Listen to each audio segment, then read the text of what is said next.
Des tirs de mortier, la routine pour les soldats américains en Afghanistan. Cela fait 10 ans qu'ils se battent pour tenter de venir à bout des insurgés talibans. La province de Kunar, à la frontière avec le Pakistan, est l'une des plus belles du pays, mais aussi l'une des plus instables. C'est un défi parce que le gouvernement contrôle mal la frontière. Les talibans peuvent aller et venir assez librement, c'est un vrai problème. On est tellement près, ils peuvent venir apporter des armes, des combattants ennemis, des combattants étrangers. Ils peuvent nous attaquer et retourner à l'abri au Pakistan, où on ne peut pas vraiment les suivre.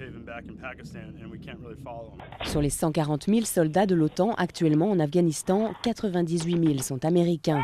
D'ici à la fin de l'été, ils devraient être 3 fois moins nombreux.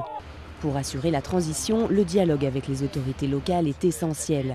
Avant cette guerre-ci, les habitants avaient déjà connu 10 ans de guerre contre la Russie dans les années 80 et 10 ans d'instabilité ensuite. Ils ont du mal à croire la paix possible. Les combats continueront en Afghanistan.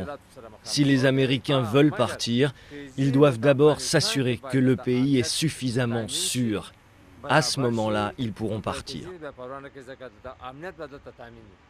Aujourd'hui, la priorité des troupes américaines, c'est de renforcer l'armée et la police afghane avant de leur passer totalement le relais à la fin 2014. Nous avons appris de nos erreurs passées quand nous faisions les choses nous-mêmes sans leur montrer comment faire. Maintenant, nous faisons beaucoup mieux. Nous les guidons dans les procédures plutôt que de les faire pour eux. En attendant, le conflit fait toujours plus de morts. Le gouvernement afghan paraît fragilisé face aux talibans qui gagnent du terrain. Ici, peu imaginent désormais un retour à la paix sans un accord avec eux.